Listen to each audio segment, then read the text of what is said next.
Hello everyone.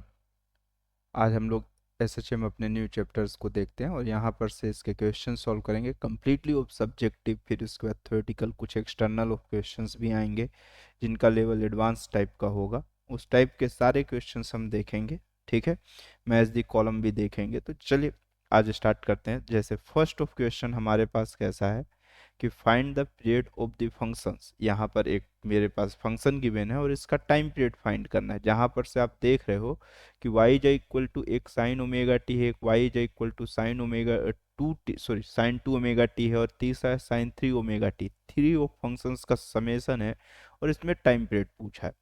तो अगर मैं इसे कंपेयर किया तो मेरे पास जैसे मैं इसका सॉल्यूशन देखता हूँ तो मुझे ये समझ में आता है कि तीन अलग अलग ऑफ टाइम पीरियड के मेरे पास फंक्शंस का ये समेसन है।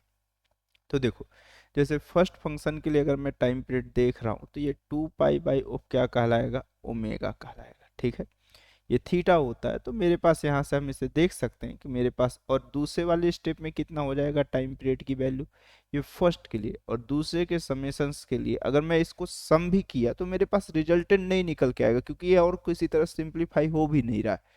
तो जो T2 की वैल्यू एक्चुअल में देखने को मिलेगी वो कितनी मिलेगी, two pi by of omega की वैल्यू जो है वो कितना है, टू ओमेगा।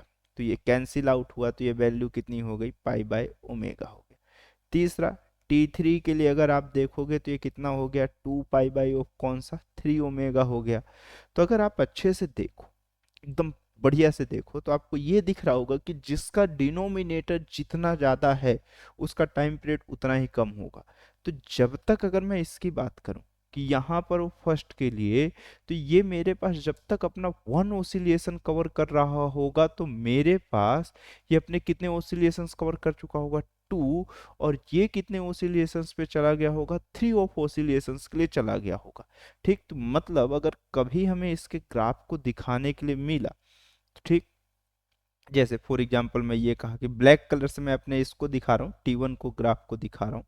ठीक है, तो अगर ब्लैक कलर से मैं अपने T1 को दिखाया तो ये कुछ इस तरह से दिखेगा। बट अगर इसी में मैं T2 को रेड से दिखाया तो जब तक ये अपना एक ओसिलिएशन कवर कर रहा होगा तब तक T2 कितने ओसिलिएशंस कवर कर चुका होगा, अपने टू ओसिलिएशन। ठीक है, अभी आप ये समझना, तीसरे स्टेप में कितना, ब्लू कलर से मैं इसको दिखा रहा हूँ, अपने थर्ड को दिखा रहा हूँ। तो ये क्या कर रहा होगा, मान के चलो इस तरह से कुछ चल रहा होगा। ठीक है, सॉरी ओसिलेशंस बहुत ज़्यादा ही इसका पास में हो गया। हम्म, ठीक ही तो चल रहा था, एक ओसिलेशन, दूसरा, एक, दो, तीन ओसिलेशन टोटल हुआ। तो अभी आप देखो कि मेरे पास इस पूरे फंक्शन में ये T1 के लिए है, ये रेट T2 के लिए है और ये T3 के लिए। आप देखो ये पूरा फंक्शन मिलके एक ओसिलेशन कब कवर हो रहा होगा, एक्चुअल में ये सब मिलके एक अपना कुछ ना कुछ रिजल्टेंट हार्मोनिक दिखा रहे होंगे, जो भी होगा वो।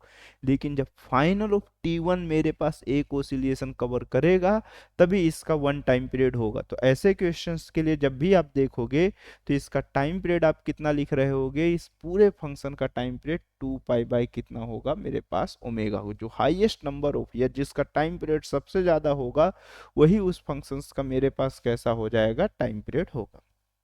ठीक, अब नेक्स्ट क्वेश्चन फिर चलते